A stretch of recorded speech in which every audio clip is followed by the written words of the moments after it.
There's a quote here, I love this quote, by Donald Brake, and he says, "No other literary work has had more influence on the English language as the English translation of the Bible. And yet the cost for providing the English-speaking people with a Bible must be counted in the blood of the people who sought to translate it." That is an amazing quote, because today, thankfully, we live in a day where people burn Bibles, but there used to be a day where they burned the people who translated the Bibles.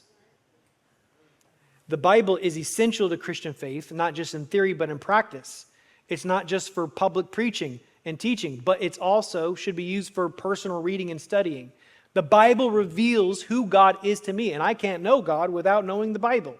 And without the Scriptures, the God that I worship may only be the God of my imagination. So I need the Scriptures to reveal God to me. And this was the rallying cry of the Protestant Reformation. So we're going to talk a little bit about the history of English translations of the Bible. We'll hit some highlight points. This is such an interesting study. But the history of the Bible is intimately tied to the Protestant Reformation in a very key way. So Protestantism teaches that, number one, the Bible is the ultimate authority. That means not tradition, not personalities, not popes, but the Bible alone, not tradition, the Bible. It also teaches that there is a priesthood of all believers, which means that every single person has the privilege and responsibility to know God for themselves as He's been revealed in the Scriptures. It's not somebody else's responsibility to know God for me. I need to know God for myself. The third point is that as a natural outgrowth of the first two, that we have to conclude, in that case, every Christian must have access to the Bible in a language that they can read and understand. And that is why Protestants, more than any other religious group ever, has done more translations than any other religious group. Some three major points that have led up to the Reformation, the Protestant Reformation, is around 1439, there was an invention that changed the world. It was the invention of the movable type printing press. And no longer, because of this invention, books did not have to be handwritten.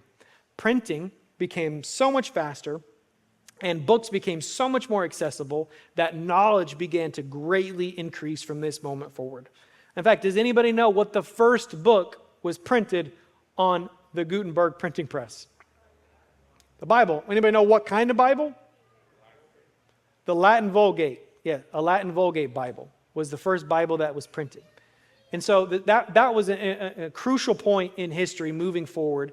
But there was another event in 1516 where a scholar named Erasmus, and this man was the first man to take the Greek text, the Greek manuscripts that they had access to at that time, compile them together and publish and print a copy of the Greek New Testament. And it was a parallel Bible. He had the Latin and the Greek parallel to each other. So as you're reading, you can compare the Latin with the Greek. And there was somebody got their hands on a copy of Erasmus' New Testament by the name of Martin Luther. And this happened in 1516.